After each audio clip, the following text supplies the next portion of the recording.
l'invité café. Il s'apprête à tirer sa révérence après 36 ans passés dans la même entreprise. Manaté Vaïvitch est sur le départ. Celui qui est entré à Air Tahiti en 1988, puis qui a gravi les échelons pour atteindre la direction de la compagnie aérienne locale, part à la retraite cette semaine. Mais avant, il est notre invité café ce matin. L'occasion de jeter un coup d'œil à tout ce chemin parcouru, d'ouvrir aussi la boîte à souvenirs et à anecdotes. Bonjour Manaté Vaïvitch. Bonjour aux auditeurs qui nous écoutent et merci pour le café. Comment se sent-on au moment de raccrocher, de s'apprêter à quitter une entreprise qui était presque votre deuxième maison ? On se sent serein. C'était pas que ma deuxième maison, c'était aussi ma deuxième famille. Aussi. Oui, parce que on gère des structures, c'est vrai, mais des hommes et des femmes avant tout. Oui, j'ai coutume à dire que les avions ne sont qu'un assemblage de tôles et de matière. Mais pour arriver à les mettre en l'air, il faut énormément de compétences. Il faut des femmes, il faut des hommes pour animer ces tôles et ce matériel. Donc oui, effectivement. Alors vous partez parce que vous êtes rattrapé par l'âge ou parce que vous dites place aux autres maintenant ? Non, clairement, je dis place aux autres, puisque la limite d'âge est bien plus loin devant moi, mais je pense qu'il arrive un temps où, quelque part, probablement, l'usure des responsabilités fait qu'on se sent peut-être moins enclin à porter une société comme Air Tahiti, et on fait le constat qu'il est temps effectivement de passer la main. Un poste comme celui que j'ai pu occuper nécessite un engagement à 150%, et quand vous êtes à 120%, il faut vous dire que voilà, il y a des défis qui sont des défis lourds, qui sont des défis importants, surtout dans l'environnement dans lequel se trouve aujourd'hui la compagnie. Et assez naturellement, j'ai tiré le constat qu'il fallait que je trouve quelqu'un d'autre.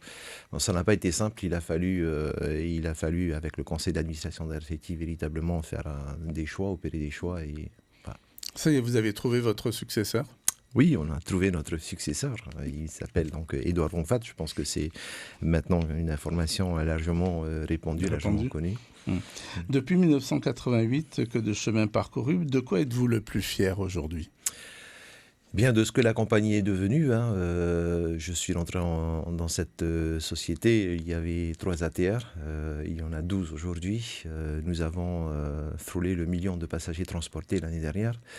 Nous continuons de desservir toutes les îles de Polynésie française.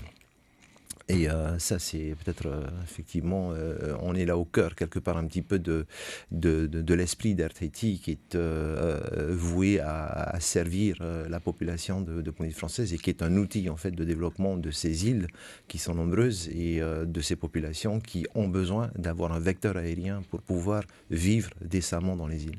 C'est possible de continuer à desservir des destinations qui ne sont pas rentables ?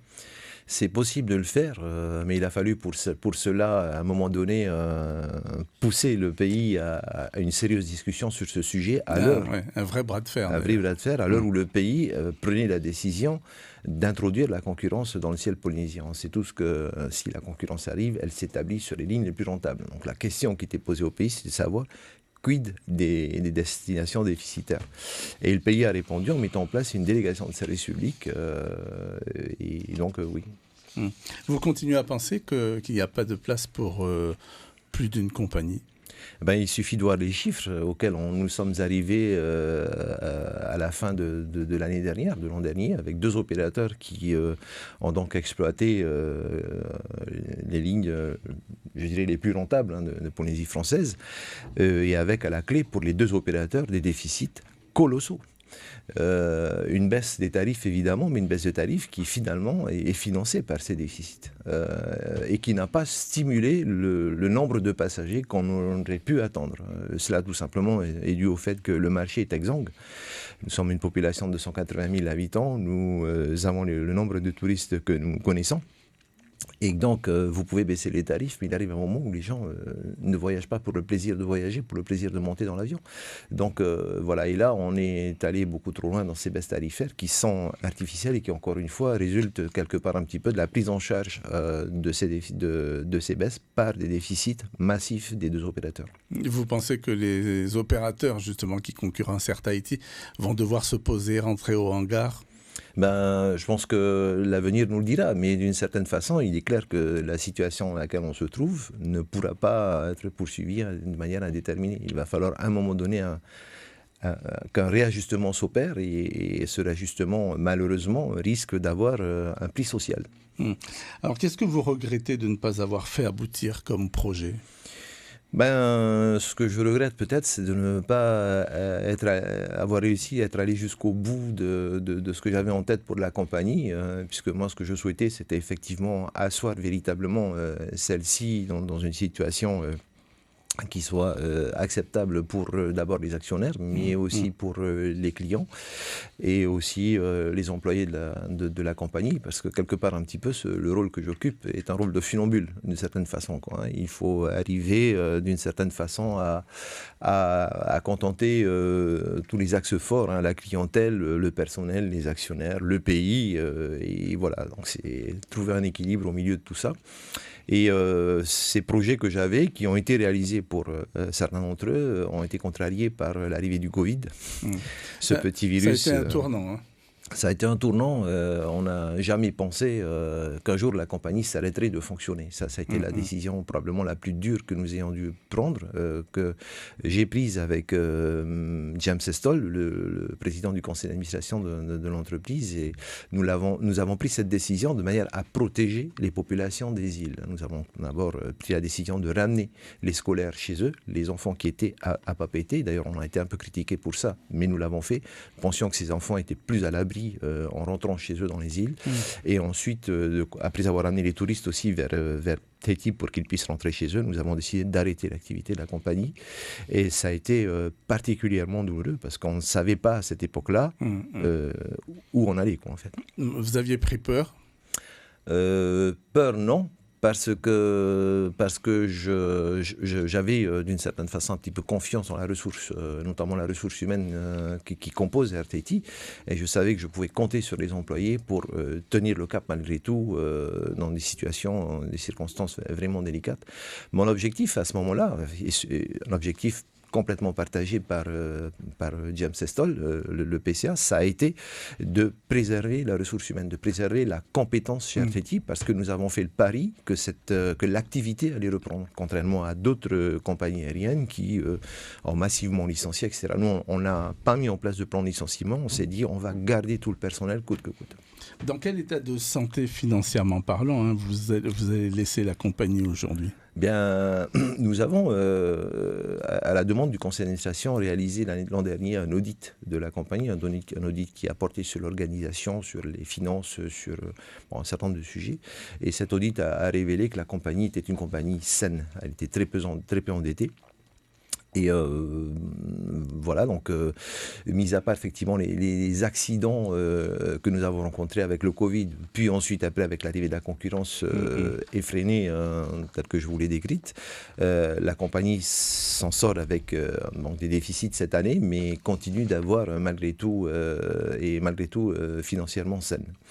Donc c'est un sujet de satisfaction. Je suis plutôt content de ce résultat.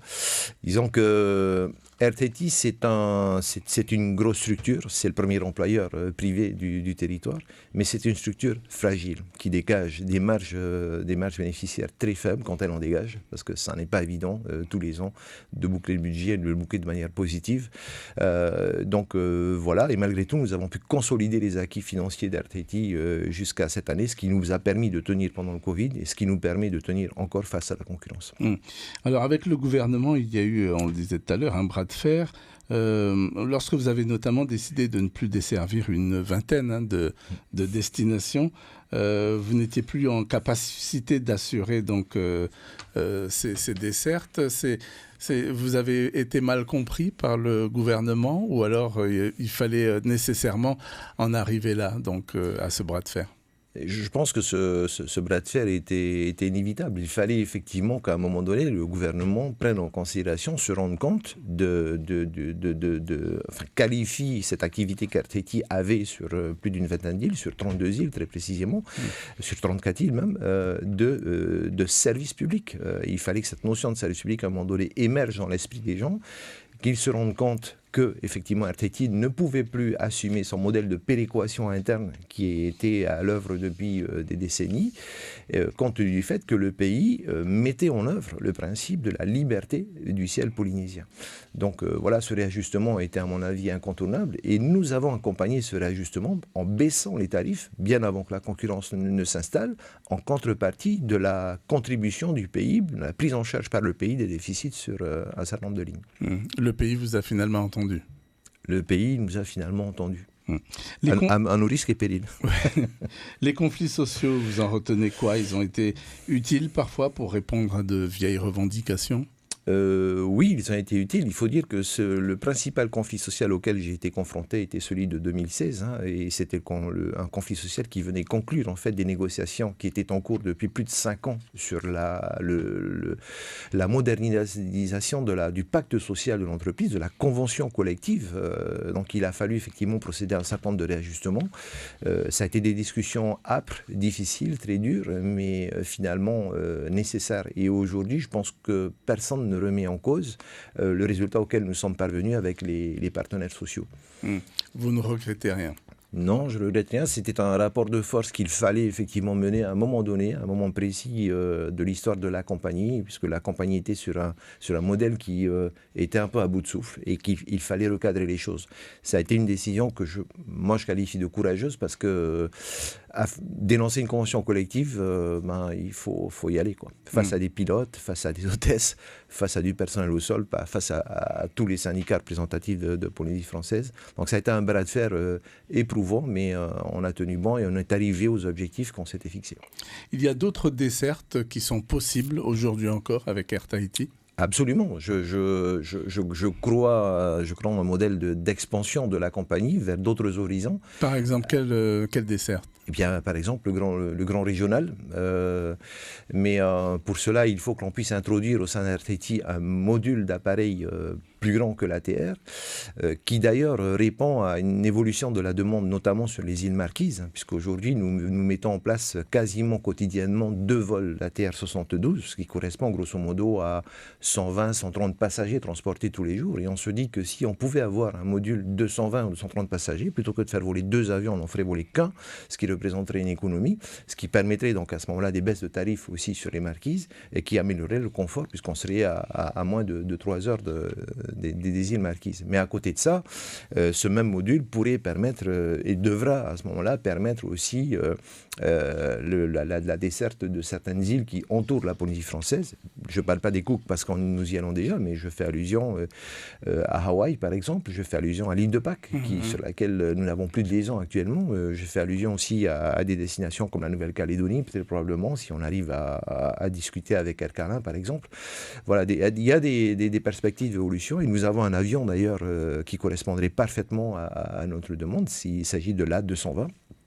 L'Airbus A220, nous avons commencé à évoquer ce sujet assez largement avec Airbus d'ailleurs. D'accord, donc c'est possible.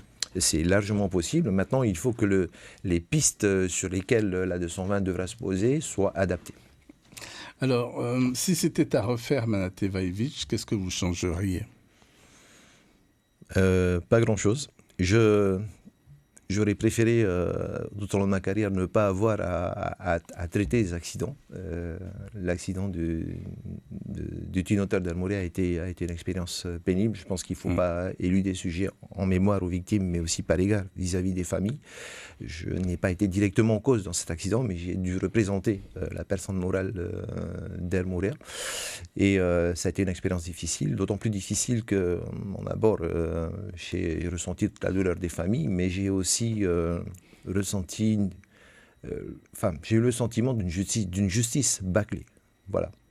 On n'est pas allé au fond des choses et on n'a pas regardé tous les aspects du problème. Mais bon. Vous savez à quoi vous allez maintenant consacrer votre temps? Oui, absolument, ouais. Je vais entretenir un verger que j'ai mis en place chez moi aux Marquises. Donc je pense aller vivre là-bas une partie du temps et voilà, je vais vivre au milieu de mes arbres et je trouve ça. Pour tout vous dire, j'ai un peu hâte de partir parce que vous partez cette semaine, c'est ça? Oui, absolument. Au bout de 36 ans, quand même, on a des souvenirs. Vous, qu'est-ce qui vous aura le plus marqué si je vous demandais une anecdote comme ça? J'ai pas d'anecdotes qui me reviennent en particulier. Il y a eu des moments difficiles, mais je dois dire aussi que dans toutes les grandes compagnies, dans toutes les grandes familles, il y a aussi des moments très agréables. Voilà, je me suis toujours bien senti au milieu du personnel de la compagnie dont je fais partie. D'accord, j'avais des responsabilités que j'avais, mais j'étais au milieu d'une famille. C'était une belle aventure humaine. Air Tahiti, c'est une aventure humaine, et une aventure humaine qui est menée par des Polynésiennes et des Polynésiens, et ça aussi, c'est un sujet de satisfaction. Merci beaucoup, Manate Vaivich, d'avoir répondu favorablement à notre invitation ce matin, et donc, eh bien, bon vent alors. Merci. L'invité café.